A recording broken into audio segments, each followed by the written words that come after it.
Good morning, you are welcome to perfect children academy. नमस्कार, मैं Hakeem Ali perfect children academy पे आपका हार्दिक स्वागत करता हूँ। बेसिक ऑफ मैथमेटिक्स में पिछले 2 लेक्चर में हमने यह देखा था कि किस तरह से वेरिएबल और नॉन वेरिएबल क्वांटिटीज एक पक्ष से दूसरे पक्ष में जब ट्रांसपोज होते हैं, जाते हैं, तो उनके साइन सिस्टम में क्या चेंज हो जाते हैं। आज उसी कड़ी को हम आगे बढ़ाएंगे। बेसिक ऑफ मैथमेटिक्स में कुछ और फंडामेंटल रूल की बात करेंगे जिसके बिना हम मैथमेटिक्स के सवालों को हल नहीं कर पाएंगे। तो आइए देर न करते हुए इसे हम आगे बढ़ाते हैं।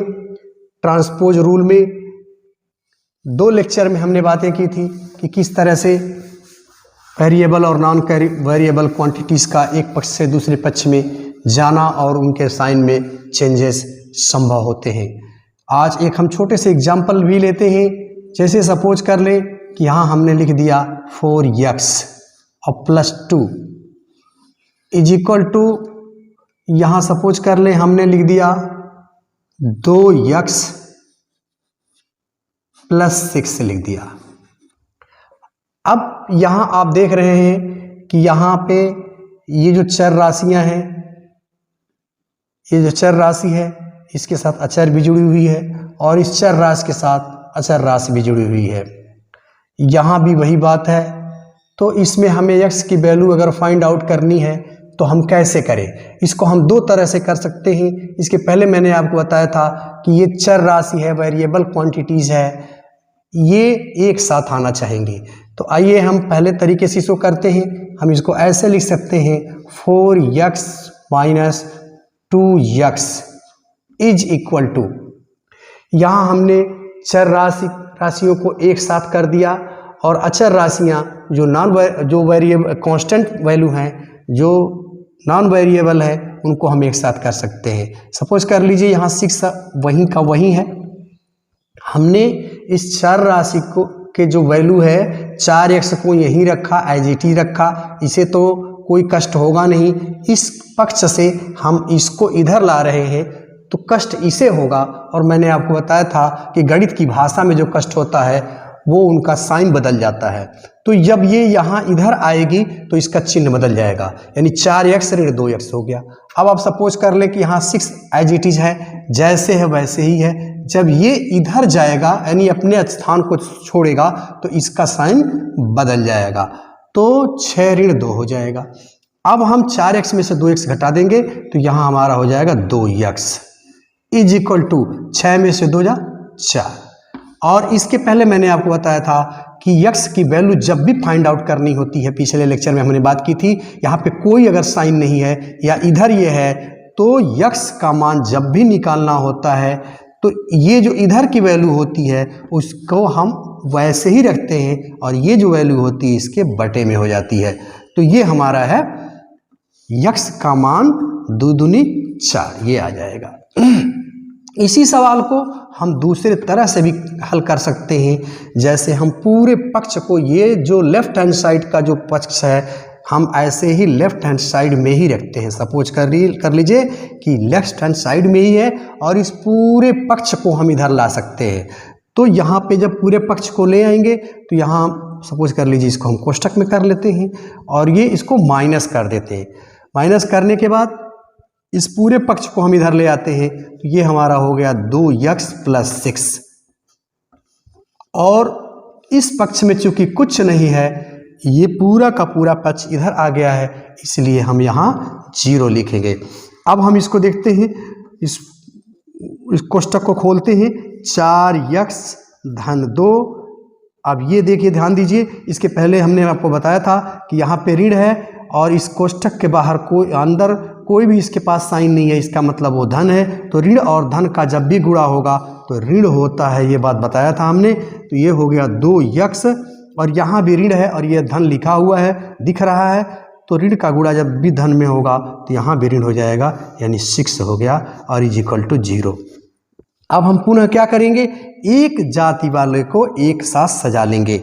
यहाँ हम क्या करेंगे, 4x - 2x एक साथ हो गए और धन 2 है और ऋण 6 है इज इक्वल टू 0। अब 4x में से 2x घट जाएगा तो ये हो जाएगा 2x। अब यहाँ हमने आपको बताया था कि जब भी ऋण और धन एक साथ आ जाएंगे तो हमेशा घटाया जाएगा, तो 6 में से 2 घटा लीजिए, ये हो गया 4। अब रही बात साइन की, तो हमने बात की थी कि इसमें बड़ी वाली अंक का देखा जाता है, इसमें बड़ी वाली अंक 6 है, उसका साइन ऋण का है, इसीलिए इसका साइन ऋण का होगा, माइनस का होगा, और ये इस पक्ष में तो 0 है ही, 0 हो गया। अब हम इसको पुनः जो है 2x इस चीज को इधर हम भेजेंगे, तो ये जब इधर जाएगा तो ऋण में है, हमने बताया था कि जब इसका साथ छोड़ेगा तो इसको कष्ट होगा, तो ये जाकर के धन में हो जाएगा। तो पुनः वही बात x इक्वल टू 4 हो जाएगा और बाई 2 हो जाएगा। यहाँ भी आप देख रहे हैं कि 2 आंसर आ जाएगा। तो ये ट्रांसपोज रूल है, इसे आप ध्यान में रखेंगे। अब हम आगे बढ़ते हैं।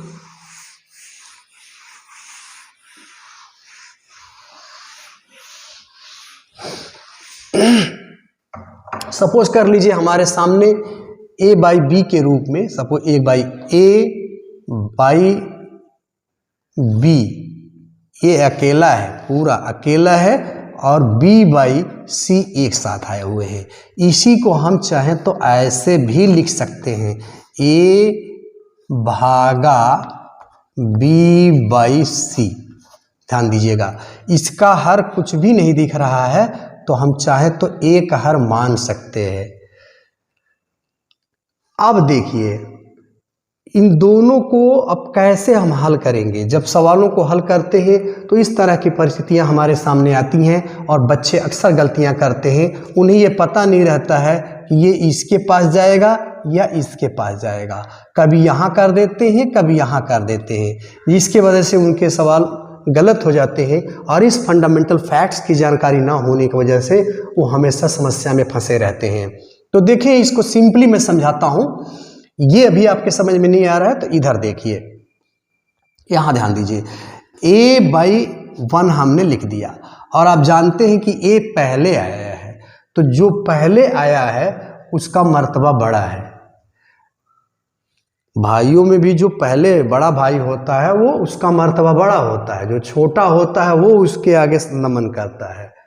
तो छोटे को चाहिए भी कि बड़े को सम्मान दे, और बड़े को भी चाहिए कि छोटे को प्यार करे। तो ये आपको याद करने के लिए मैं बातें बता रहा हूँ, को ये नमन करेगा।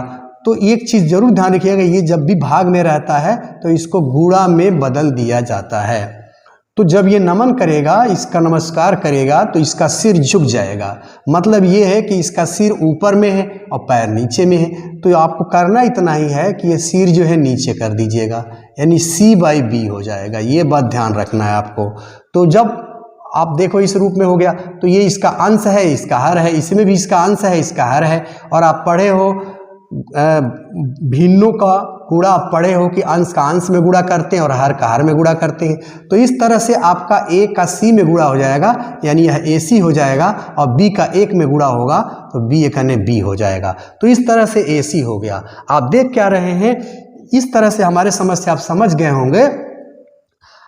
और आपको बिल्कुल दिमाग में बैठा लेना है कि अगर a अकेला है और नीचे 2 चीजें दी हुई हैं, तो आपको सीधे आप क्या देख रहे हो कि c जो है कहाँ गया है, a के पास गया है, यानी सीधे आप इसके पास ले जाओगे, यानी डायरेक्ट आप इसको लिख सकते हैं ac बाई b।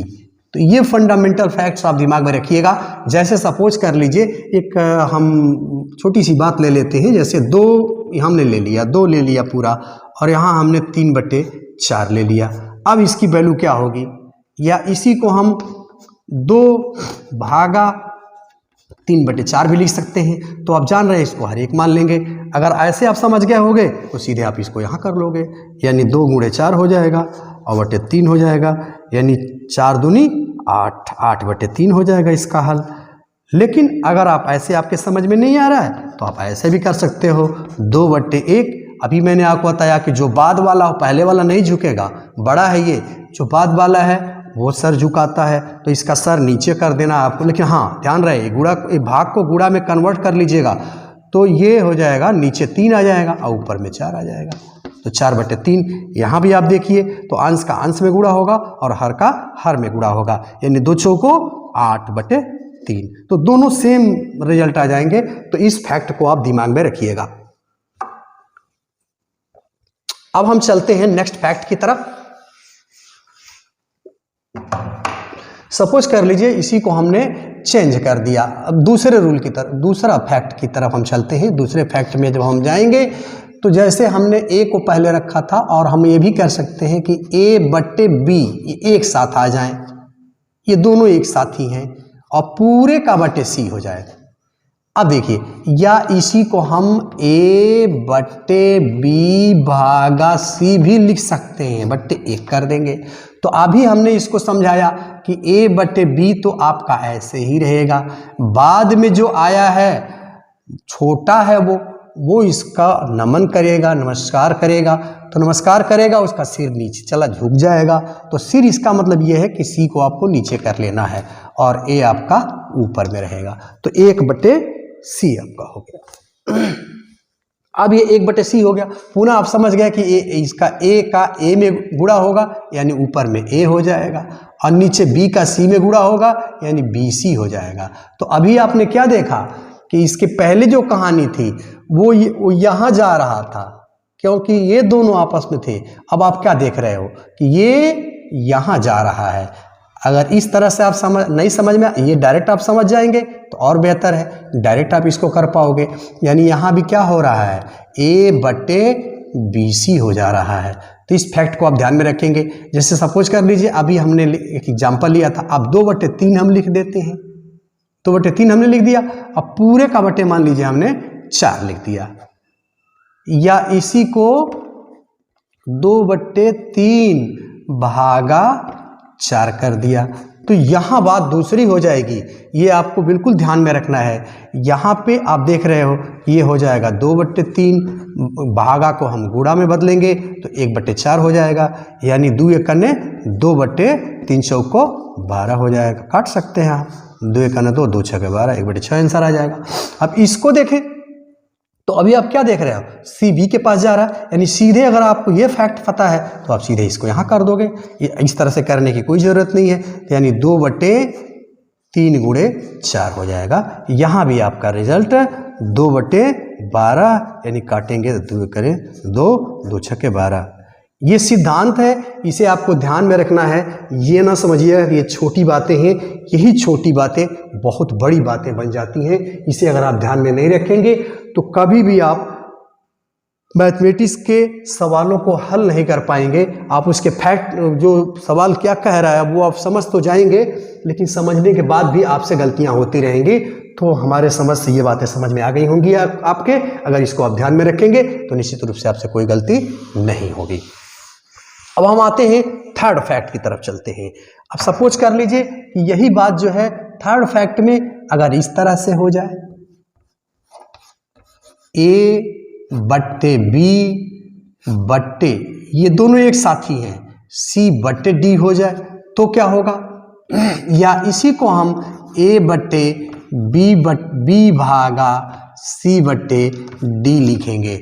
तो अभी हमने आपको समझाया कि यह A/B एक साथ ही हैं, ये पहले आए हैं, ये बड़े हैं, तो ये भाग के रूप में है, इसको गुणा में बदल लेना है। ये बाद में आए हैं तो अपना सिर झुकाएंगे। सिर झुकाने का मतलब, मेरा मतलब ये है कि अंश जो है हर में घुसेगा और हर जो है अंश में चला जाएगा, यानी C जो है नीचे, यानी D ऊपर चला जाएगा और C नीचे चले जाएगा।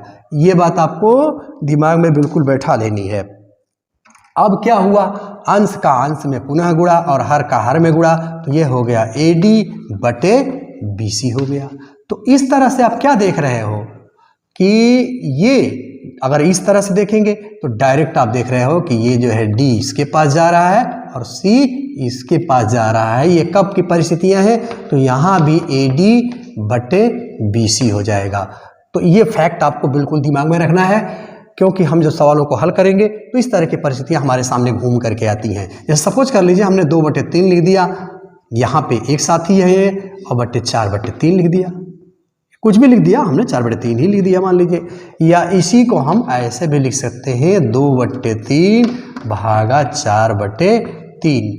तो यहाँ पे अगर इस तरह से अगर आप समझ में आ गया होगा तो आप डायरेक्ट इसको यहाँ भेजोगे और डायरेक्ट इसको यहाँ भेजोगे।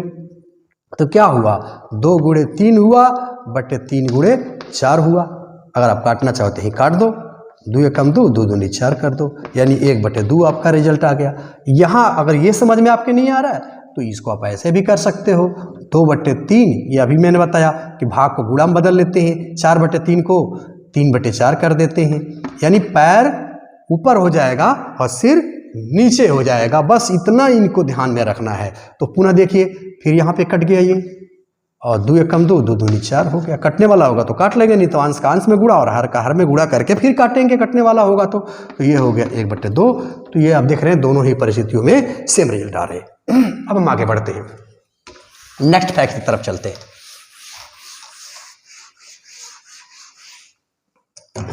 नेक्स्ट फैक्ट में आपको ध्यान ये देना है कि अगर A/B = C/D, इस तरह की परिस्थितियां आ जाएं तो आपको करना क्या है, करना यह है कि जब भी यहां बराबर आपको मिले तो क्रॉस मल्टीप्लिकेशन, इस तरह से क्रॉस मल्टीप्लिकेशन कर देते हैं। यानी यहां पे हो जाएगा A गुणे D हो जाएगा, यानी A का D में गुणा हो जाएगा = B गुणे C हो जाएगा। तो यानी आप देख रहे हो कि AD = BC हो गया। अब यहाँ से कोई भी वैल्यू हम फाइंड आउट कर सकते हैं। कभी ज़रूरत पड़ेगी A की, तो मान लीजिए A की हमको यहाँ से निकालनी है, तो BC तो यहीं पे है, तो अब A की निकालनी है। ये जब इसका साथी है, मैंने पिछले लेक्चर में आपको बताया था कि जब यहाँ पे गुणा का चिन्ह होता है, धन या ऋण का चिन्ह नहीं होता है, तो ये इसका बटे में चला जाता है, पैर दबाने चला जाता है, तो ये D हो जाएगा। अगर यहाँ पे D की वैल्यू फाइंड आउट करनी है तो भाई BC/A हो जाएगा। अगर इसी तरह से मान लीजिए इस पक्ष से ज्ञात करना हो आपको, B की वैल्यू फाइंड आउट करनी है तो AD तो ऐसे ही रहेगा और ये क्या हो जाएगा, बटे C हो जाएगा। अगर C की वैल्यू आपको फाइंड आउट करनी है तो क्या हो जाएगा, AD/B हो जाएगा। तो ये बातें आपको ध्यान में रखनी है। जैसे सपोज कर लीजिए हमने x/2 यहाँ पे लिख दिया और = 3/4 लिख दिया। इस तरह के सवालों को जब आप हल करेंगे तो आप x की वैल्यू कैसे फाइंड आउट करोगे कि आपको क्या करना है, x × 4, देखिए क्रॉस मल्टीप्लिकेशन हो रहा है और = 2 × 3 हो जा रहा है। तो यहाँ पे 4x हो गया और = 6 हो गया और यहाँ पे x = 6/4 हो जाएगा। काट लीजिए आप, 2 × 6, 2 दूनी 4, 3/2 आपका वैल्यू हो जाएगा। तो ये चीज़ें हैं, अगर आप चाहें तो इसको चेक भी कर सकते हैं कि ये जो वैल्यू आई है या सही है, किसी में भी चेक कर सकते हैं। तो जैसे हम मान लीजिए यहीं पे हम x की वैल्यू अगर फाइंड आउट यहाँ लिख दें तो left hand side = right hand side होना चाहिए। जैसे सपोज कर लीजिए कि हमने x की वैल्यू यहाँ पे फाइंड आउट पुट कर दिया, 3/2 लिख दिया, 3/2 हमने यहाँ पे लिख दिया और अभी आपने देख रहे हैं x की वैल्यू 3/2 है, ये एक साथ ही हो गए और पूरे का बटे ये 2 है, = 3/4। तो जो वैल्यू ये है, यानी तराजू के दोनों पलड़े जो है आप जानते हैं कि बराबर होते हैं, तभी उसको माना जाता है कि सही है। तो अगर इसको आप देखें तो क्या यही चीज़ इधर आ रही है तो ठीक है, नहीं तो गलत है भाई।